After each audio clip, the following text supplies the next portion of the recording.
Quiero darle la bienvenida a esta hora a Carolina Arbeláez. Ella es representante de la Cámara por el Partido Cambio Radical. Congresista, buenos días. Qué bueno saludarla a esta hora y por fin pudimos concretar esta conversación.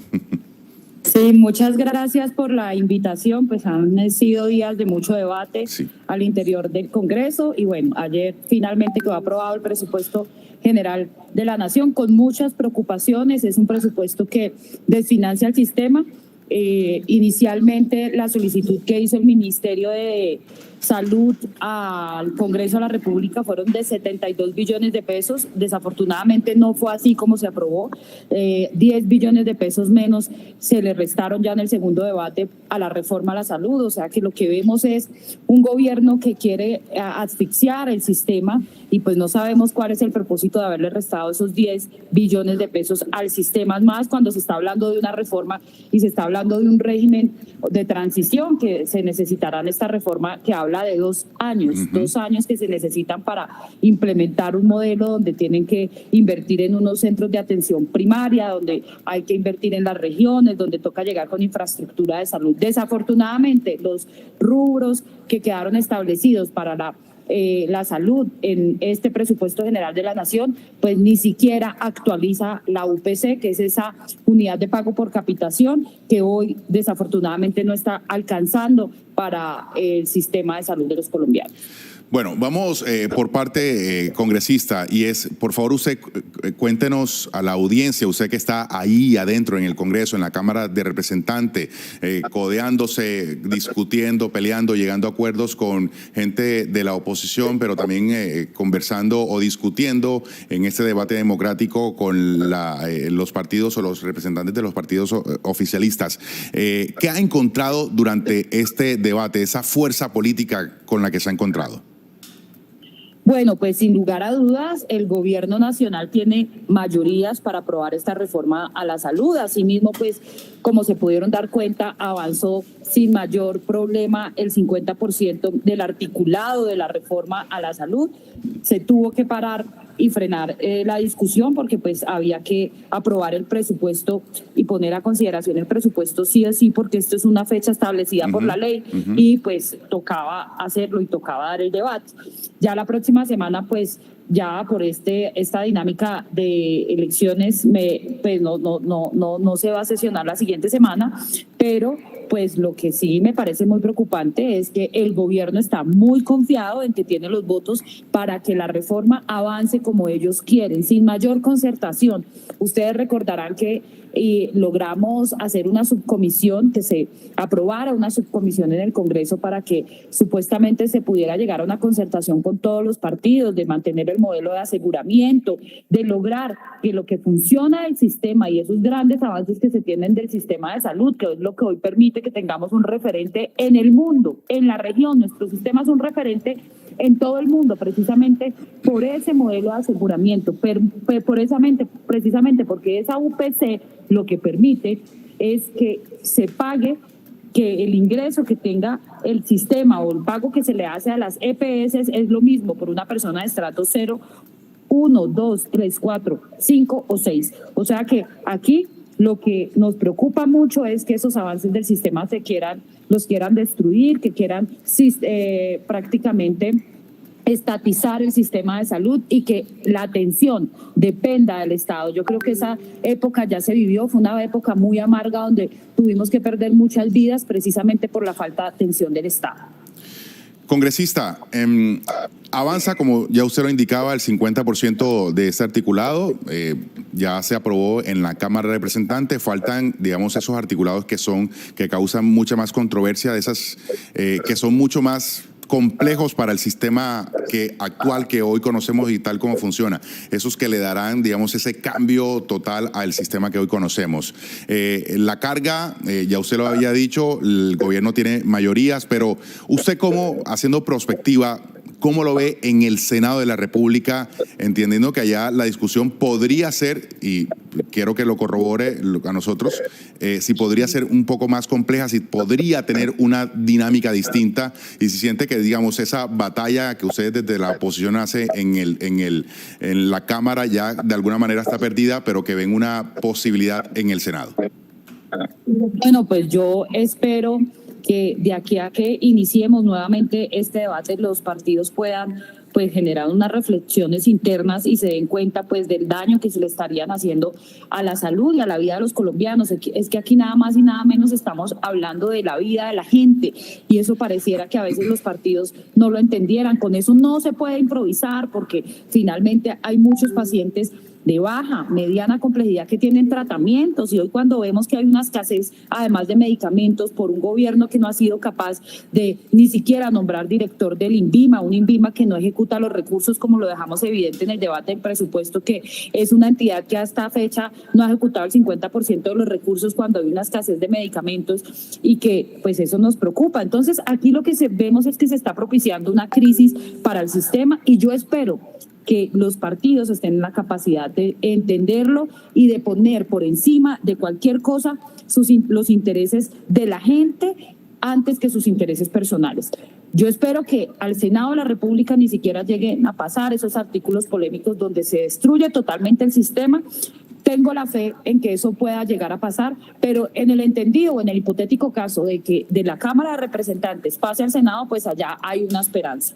Si en el Senado también pues este proyecto avanza y llega a ser un proyecto de ley, pues también lo que vamos a hacer, y ya lo tenemos clarísimo, es demandar esta ley por inconstitucional, porque para nosotros también además es una ley que tenía que ser tramitada como ley estatutaria precisamente por tratarse de un derecho fundamental, una ley que tenía que haberse erradicado desde la Comisión Primera en su trámite, y entonces por estos vicios lo vamos a demandar ante la Corte Constitucional. Bien. Congresista, le voy por el lado, digamos, de la necesidad de un cambio del sistema de salud. Evidentemente ha avanzado durante esos 30 años en que se ha desarrollado el sistema por aseguramiento, pero que evidentemente todavía tiene unas fallas en el camino y hay una porción importante del país que dice que debería quedarse y por el contrario que debería quedarse como está y ajustar eso que no está bien. Pero hay otra porción importante del país que es muy afín al gobierno nacional también, a la idea del presidente Gustavo Petro de que se cambie todo porque en esos 30 años lo que ha sido es enriquecer a unos muy pocos y que el sistema de aseguramiento es más un negocio a la salud y que no propende justamente por garantizar ese derecho fundamental a la ciudad. ¿Usted qué le responde a esa importante población de colombianos que dice que el sistema es fallido? Nosotros como partido hemos venido reconociendo las fallas del sistema. Hay muchísimo por mejorar. Yo creo que todos los sistemas del mundo tienen siempre pues por mejorar muchas cosas. Uno de esos sistemas es el nuestro, que sin lugar a dudas tiene unos problemas muy complejos, sobre todo en los territorios, donde pues la atención es precaria, donde vemos cómo se quiebran los hospitales públicos sin que les paguen, donde vemos cómo no les pagan a los profesionales de la salud. Y uno de esos problemas también grandes que tenemos en nuestro sistema es la problemática de no poder tener mayores especialidades o mayores especialistas para que puedan atender enfermedades, patologías pues muy complejas. Entonces aquí pues a eso lo que deberíamos de estarle apuntando, a una reforma que mejore todas estas problemáticas que hoy tenemos, la imposibilidad de que el médico se pueda especializar porque casi que eso pues es como una suerte. Entonces la mayoría de médicos lo que hacen hoy día es que se van a especializar por fuera y muchas veces se quedan allá, no regresan a Colombia. Entonces hay una problemática enorme en materia de del déficit de especialistas, que además los especialistas que tenemos en Colombia pues no están en las regiones, porque además pues sus condiciones laborales tampoco se lo permiten pues para poder retenerlos en las regiones. Entonces aquí tenemos la primera problemática. Otra de las problemáticas que tenemos es la falta de inversión en infraestructura de salud en los territorios. Para esto no necesariamente se necesita una reforma a la salud. Aquí lo que se necesita es una clara inversión del Estado en los hospitales públicos. Bogotá es un modelo referente de cómo se pueden aliar entre la empresa pública y privada para lograr avanzar en infraestructura de salud. En Bogotá se lograron 2 grandes hospitales, uno en Bosa y uno en Usme, en concesión. ¿Esto qué quiere decir? Que lo hace el privado y que lo que permite es que haya una gran infraestructura para que se pueda atender a los pacientes y tengamos cobertura de salud en los territorios, cosa que el Estado no ha podido hacer por falta de recursos.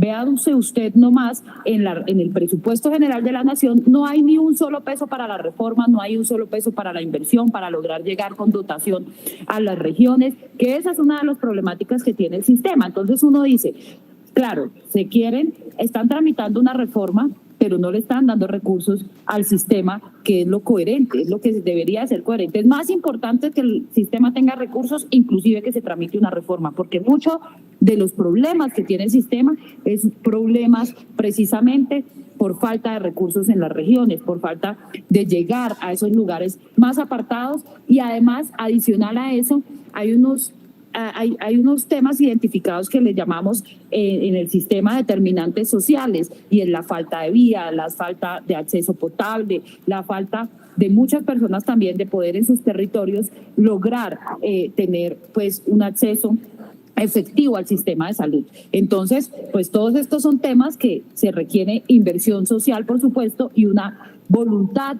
presupuestal del Estado, sin necesidad de la reforma. Otra de las problemáticas que tiene el sistema es que no funciona la inspección, vigilancia y control. No es el problema de aseguramiento, o no es el modelo de aseguramiento el que está mal. Lo que está mal es que desafortunadamente la superintendencia es una entidad muy politizada que pues no ha hecho la tarea como debe ser en materia de inspección y vigilancia. Y por eso hemos visto muchas de las EPS que han quebrado y que pues se han robado los recursos y que han terminado involucradas en escándalos de corrupción. En esa línea, congresista, mire, cuando arrancó este modelo de aseguramiento, arrancó un centenar de EPS. Hoy quedan menos de 20. Esas que se han desaparecido le han dejado deudas a las clínicas y hospitales, es decir, no le pagaron los servicios que le prestaron. Se asegura que esa deuda está entre los 20 y los 30 billones de pesos, que nadie va a responderle a esas clínicas y hospitales. Es decir, el manejo de los recursos de nivel estatal que pasan por las EPS para pagarle luego a las clínicas y hospitales, ese dinero, ese tránsito entre la EPS y las clínicas y hospitales se perdió justamente por ese problema, digamos, de administración en las EPS. Ese problema hay que atacarlo porque, digamos, eventualmente podría volver a pasar independientemente de las capacidades de la superintendencia financiera, porque si quizá esa no funcionara, se hubiesen intervenido EPS como lo ha hecho justamente para garantizar la continuidad y mantenimiento del sistema. Ahí hay un problema que hay que resolver, congresista. Totalmente de acuerdo, y este es un problema que es de inspección y vigilancia. O sea, aquí es muy importante ese rol que tiene el Estado de lograr hacer bien su trabajo, de reforzar esa inspección y vigilancia y precisamente de entregarle la capacidad, sea la ADRES, sea la superintendencia, la que haga esas auditorías y haga esa inspección y vigilancia concreta en esas EPS que no lo está haciendo bien. Pero miren, es que le hace mucho daño la narrativa de que entonces, ¿por qué estas EPS se quebraron? Y efectivamente yo reconozco que hicieron las cosas mal y terminaron involucradas en temas de corrupción o en escándalos de corrupción, pues no podamos reconocer que hay EPS que lo hacen bien. EPS como Sura, EPS como Sanitas, EPS como muchas de las EPS que hoy tienen millones de usuarios y que son las encargadas de hacer la prestación del servicio. O sea, ¿por qué no cogemos con estas EPS, miramos qué es lo que se está haciendo bien y cómo lo implementamos con los otros, pues con los otros prestadores del servicio? Entonces, aquí hay que tener muy claro cuál va a ser el rol que van a ejercer de ahora en adelante estas prestadoras, porque lo que la reforma dice es que de ahora en adelante se van a dedicar a auditar cuentas y prácticamente hacer labores administrativas, y por eso les van a pagar, cosa pues con la que no estoy de acuerdo, porque primero, pues unas EPS como las que son Sanitas, Sura, que tienen inversión privada, porque aquí el problema no es el privado, es que esa es una de las primeras, digamos, como de los primeros mitos que deberíamos de borrar de esta discusión, y es que el privado es malo. No, el privado no es malo, el privado trae inversión, cuando el privado construye clínicas, cuando el privado hace parte y es un aliado estratégico de esta red. Entonces es muy importante trabajar de la mano del privado. Es más, yo le quiero decir algo, los hospitales públicos, la mayoría de atención que hacen, la hacen en concesión, o sea, desde los rayos X, sí, desde el laboratorio, desde la cafetería que se la entregan a un privado para que la administre. Entonces aquí vamos a tener que seguir trabajando con el privado para poder operar y prestar un buen servicio. Entonces, la red, por supuesto que nosotros entendemos que hay mucho por mejorar, sobre todo, por ejemplo, en esa prevención que se necesita en el sistema para que la salud sea preventiva y no correctiva. Entonces, pues eso no se necesita reforma a la salud para hacerlo. Lo que se necesita es empezar a trabajar de la mano del ministerio y de las EPS para ver cómo están aplicando esos planes de prevención, cómo están llegando a los territorios, por qué no le están llegando los medicamentos al adulto mayor a domicilio como debería estar pasando hoy en día, y por qué no se ha mejorado la atención a todos estos pacientes, sobre todo adultos mayores, que son los que más frecuentan el sistema. Y la última, señora Arbeláez, hay versiones, hay hipótesis que están apuntando a que el trámite legislativo podría tener algunos problemas, vicios de forma, es adrede, y que el gobierno nacional lo sabe porque eventualmente se va a caer en la Corte Constitucional ante las demandas que le llegue, y que esa sería la excusa del gobierno nacional para hacer su reforma, digamos, de otras formas menos democráticas o que no tengan la necesidad de pasar por el Congreso de la República. ¿Usted se apunta a esa hipótesis o cree que lo que está haciendo es de buena fe el gobierno nacional?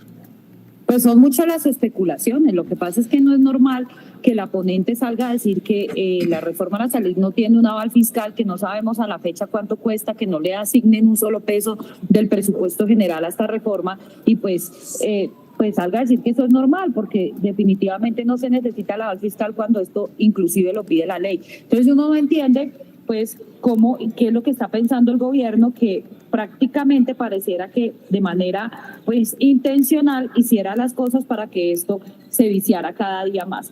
Primero, por no haber hecho el trámite por comisión primera como debía ser. Aquí sin lugar a dudas se está quitando la libre elección de los usuarios de sus EPS, aquí se está acabando con esa libre elección, pero adicional a eso pues se está cambiando la estructura del sistema de salud de los colombianos, y esto, siendo un derecho fundamental, pues tenía que haberse tramitado por la comisión primera como ley estatutaria. Entonces aquí uno dice, tantos son los errores que pues uno no sabe si ellos lo saben, lo conocen, pero como lo que necesitan es una narrativa, es precisamente esa, es decir, que el Congreso no los quiere dejar trabajar, es que nosotros nos oponemos, la oposición, a las reformas, que es que no queremos las grandes transformaciones de cambio que propone Gustavo Petro, sin pues muchas veces la gente entender qué es el contenido de estos proyectos, porque muy pocas pues son los ciudadanos que logran sentarse pues a hacer un análisis profundo de las reformas que está tramitando Gustavo Petro en el Congreso de la República. Entonces compran esa narrativa, compran la narrativa de que es que las EPS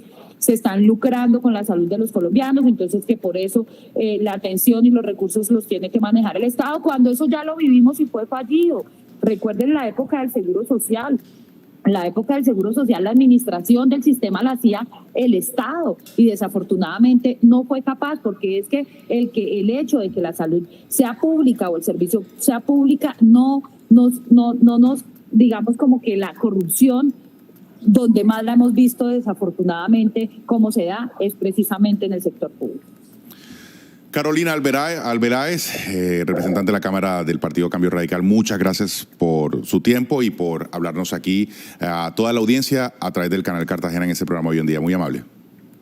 Muchas gracias, un saludo muy especial para todo el pueblo cartagenero, y bueno, y ahorita ya que estamos terminando estas elecciones, pues esperar que la gente también haga un análisis muy profundo y vea pues cuáles son esos partidos que definitivamente están votando a ciegas esta reforma sin ningún tipo de discusión.